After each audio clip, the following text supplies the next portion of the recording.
Hello and a very warm welcome to all our viewers in Nigeria and around the world to Global TV's news cycle live in Nigeria's capital, Abuja. I am Judith Peters. President Bola Ahmed Tinubu has extended his profound condolences to the government and people of Libya following the aftermath of the devastating impact of Storm Daniel and the subsequent flooding that has severely impacted the eastern region of the country. A statement signed by Special Advisor to the President on Media and Publicity, Njari Ngalale, says the President further commiserated with all families who have lost loved ones in the monumental disaster, saying he sent his best wishes for a speedy recovery to all who have been injured during the tragic incident. Njari said the President assured the great people of Libya of Nigerians' unwavering solidarity and goodwill during these trying times, adding that the disheartening loss of lives, homes, livelihoods, and critical infrastructure remains a shared grief that further unites the people of both nations.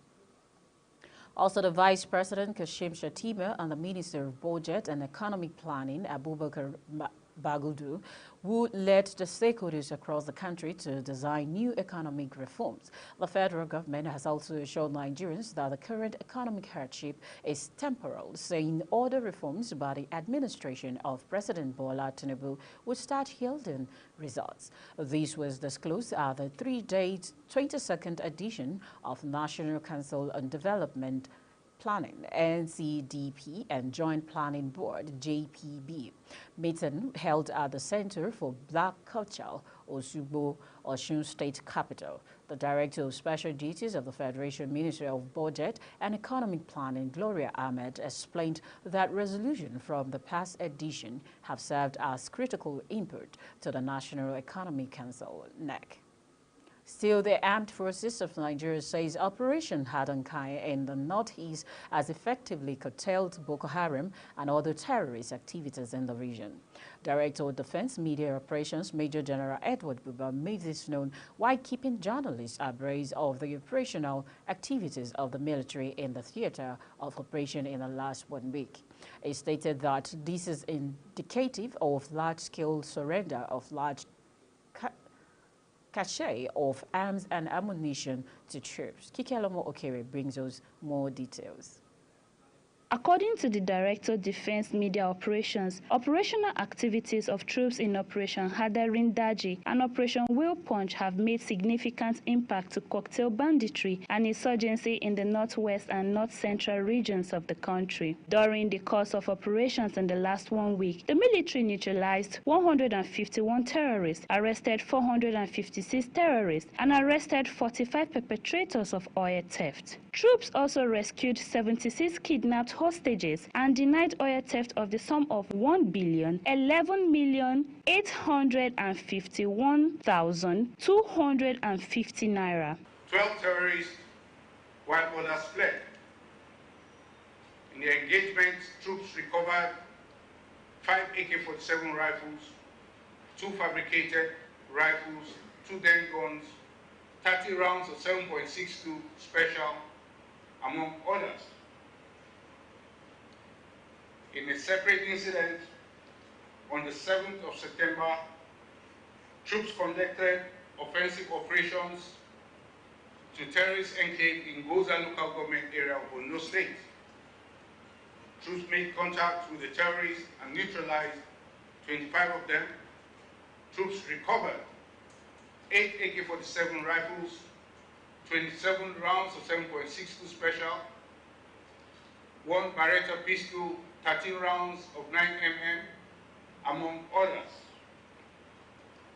The upsurge in anti-illegal oil bunkering operations by troops of Operation Delta Safe in the South-South region has yielded desirable outcomes. Troops in the Niger Delta area discovered and destroyed 21 dugout pits, 56 boats, 138 storage tanks, 235 cooking ovens, 6 pumping machine, 1 outboard engine, 2 speedboats, 89 illegal refinery sites, and the sum of 13,950 naira.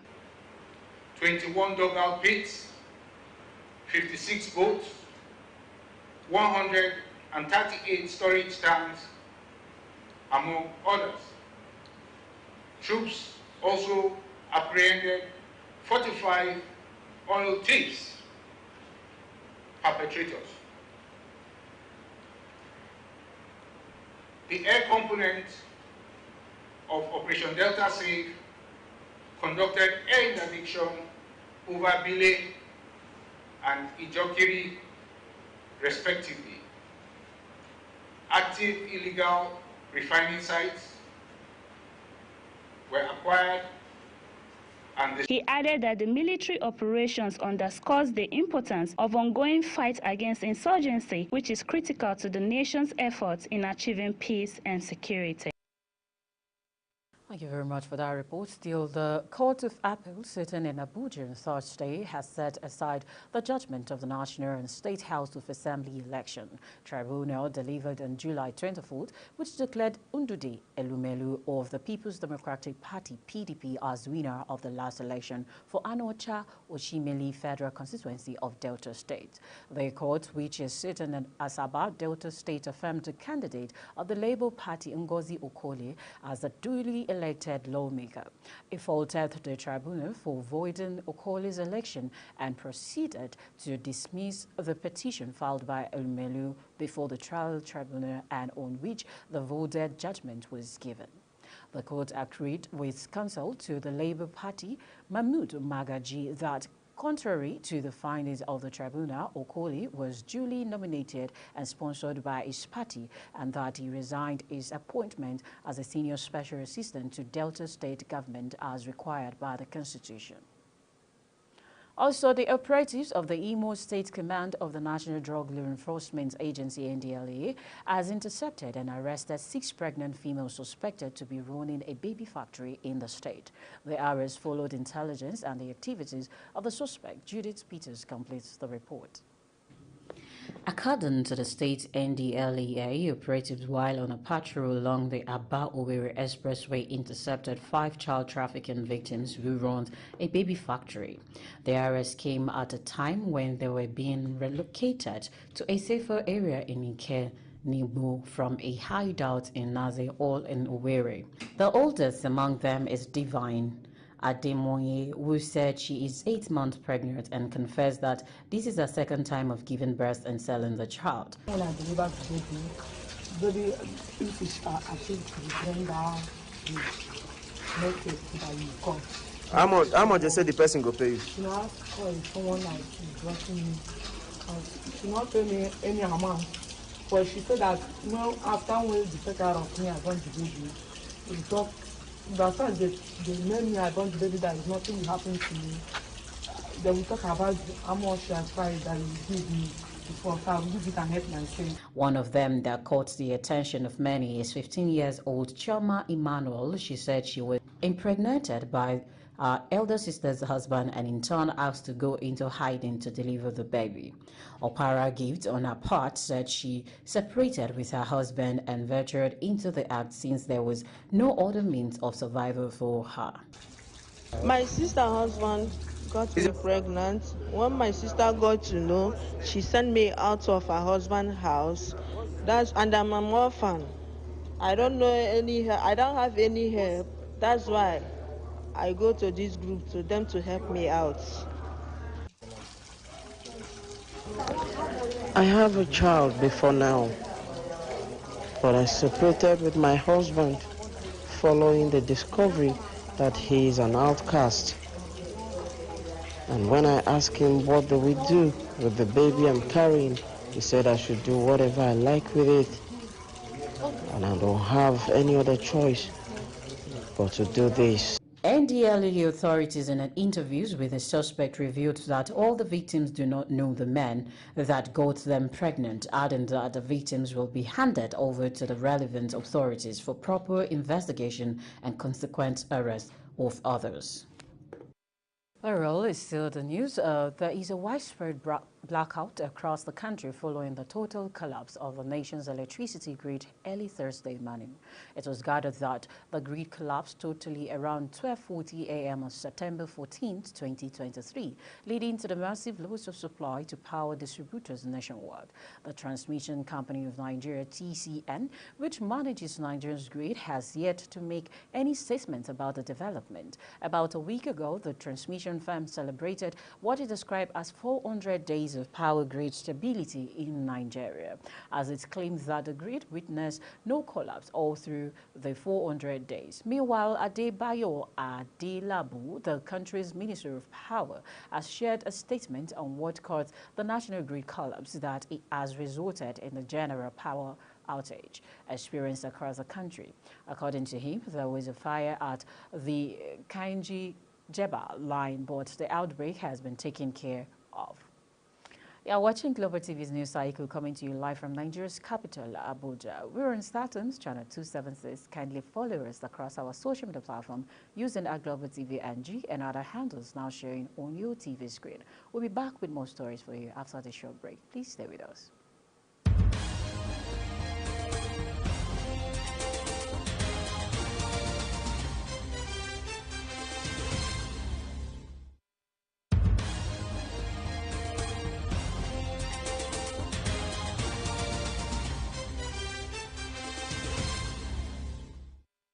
Welcome back, and if you're just joining us, it's still Global Television, bringing you the right brokers of the news cycle from Nigeria's capital, Abuja. And the French Foreign Minister has announced on Thursday that a French citizen detained in Niger in the wake of the coup that ousted President Mohamed Bazoum has been freed. The French government says it welcomes the liberation of Stephen Julien, a spokeswoman for the ministry. Julien said a businessman long based in Niger had a role representing the interests of French expatriates at the French embassy. It was arrested on September 8 amid deteriorating ties that followed a coup in the former French colony in West Africa. Moreover, the Presidential Guard seems to be dissatisfied with the means granted to it, its financial emolument and its increasingly harsh working condition. Meanwhile, rumors of a mutiny are growing within the Presidential Guard. There are now growing signs that the Presidential Guard's confidence is high command in eroding.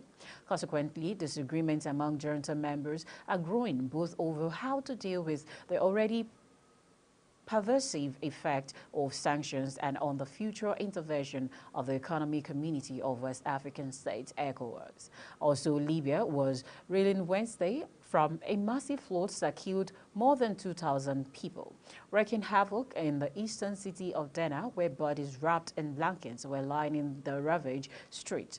Relief mission gathered space with Turkey, Egypt, and the United Arab Emirates among the first nations to rush aid to the war-scattered country after the disaster that has left about 10,000 missing, according to international humanitarian workers. The Mediterranean coastal city of Derna was hit by a huge flash flood late Sunday. Witnesses linked to a tsunami after two upstream dams burst when torrential rains brought by Storm Daniel battered the region.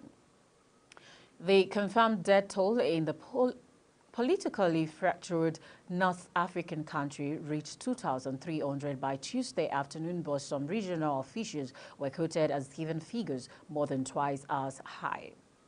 Also, Tunisia has denied 5 EU lawmakers entry into the country, the European Parliament said on Thursday. This comes amid ongoing debate about the migration-related aid deal signed this summer. In July, Brussels offered Tunis €1 billion worth of aid in the controversial deal. The deal is aimed at combating irregular migration to the EU and was signed in spite of allegations of human rights abuses by the Tunisian government.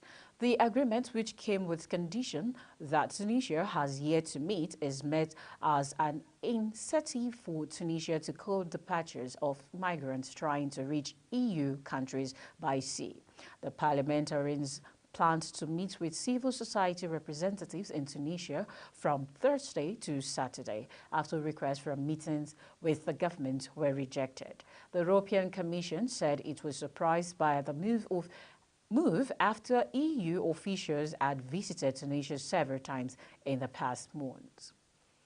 And our big tech executive, including Elon Musk and Mark Zuckerberg, traveled to Capitol Hill on Wednesday to share their plans for artificial intelligence as the U.S. prepares to draw up legislation to better control the technology. Senator Chuck Schumer, the Democratic majority leader of the U.S. Senate, has planned a series of so-called AI Innovation Forum, closed-door meetings where lawmakers can quiz tech leaders about the technology that has taken the world by storm since the release of ChatGPT last year.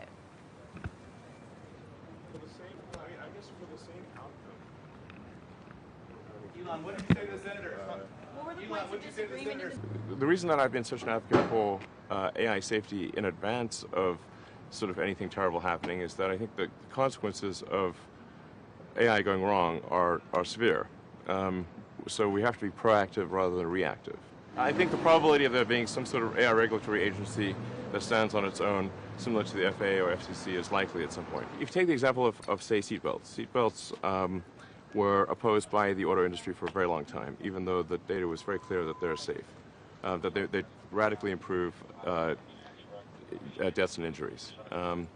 So, you know, we don't want to be in that situation where we're fighting regulations, even though, you know, there's a safety thing. We can't wait for millions of people to die in auto accidents. As you know, and it's important to just elevate the question here. The question is really one of civilizational risk.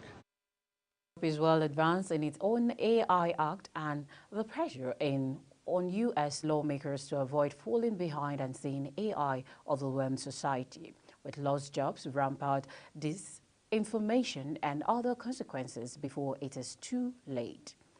The Organization of the Petroleum Exporting Countries, OPEC, has released a statement saying that fossil fuels continue to make up 80% of the global energy mix. In its September 14th statement, OPEC called out the assertion by the International Energy Agency, IEA, that fossil fuel demand would peak before 2030, stating that the assertion was not made on database forecasts. OPEC noted that it is an extremely risky and impractical narrative to dismiss fossil fuel or to suggest that they are at the beginning of their end. The OPEC statement also referenced its Secretary General, Haytham Al-Ghais, who had said that such narratives only set the global energy system up to fail spectacularly, leading to energy chaos on a potentially unprecedented scale, with dire consequences for economies and billions of people across the world. According to OPEC, energy issues have climbed back to the top of the agenda in recent years for population, as many have seen how experimental net zero policies and targets impact their lives. So the Federal Airports Authority of Nigeria, FAN, on Wednesday announced the shutdown of the Yakubu Gowon Airport in Jos, Plateau State, for 1 week. FAN management said the airport will be temporarily closed to flight operations from Saturday, September 23rd to September 29, 2023 for runway maintenance. FAN said the closure is necessary to ensure the safety of passengers and aircraft. And for more updates on sports, let's now join Sharon Ajay. Nigerian Super Falcon forward Desire Ugochi Oparanozie has announced her retirement from football for both country and club side at the age of 29. Oparanozie was included in the squad that represented Nigeria at the 2023 FIFA Women's World Cup, which started in July and ended in August. In a post on Wednesday on her X account, she expressed gratitude to her fans, family, and friends, thanking them for the show of love and support over the years. She, however, announced that it's time to take a bow, as she believes there's no better time than now. She stated that the post is her official announcement of her retirement from professional football for both club and country. During her 13 years career, Oparanozie played for 9 different clubs, taking off from Bayelsa Queens in 2010. In a different development, ahead of the 2023 African Cup of Nations AFCON in Côte d'Ivoire, the Confederation of African Football (CAF) has unveiled a list of 85 referees comprising center referees, assistant referees, video assistant referees, VARs, technical instructors, physical trainers, VAR technicians, and IT support for a preparation course. Referees from about 25 countries were listed to take part in the course that will serve as a refresher for AFCON 2023 officials. However, it's been observed that no Nigerian referee was included on the list. 2 North African countries, Egypt and Algeria, have the highest numbers of names penned down in the center referee lists, as Morocco, Mauritania, Mauritius have 2 each. Other countries featured on the list are Gabon, Ghana, Benin, Congo, Somalia, and a host of others. Sharon Ajay reporting for Global TV News. Thank you very much, Sharon Ajay. And that's it on Global TV News Cycle, coming to you live from Nigeria's capital, Abuja. We're on StarTimes channel 276. Kindly follow us across our social media platforms using our Global TV NG and other handles now showing on your TV screen. On behalf of the duty editor and the production team, I am Judith Peters. Thank you so very much for watching. Good evening.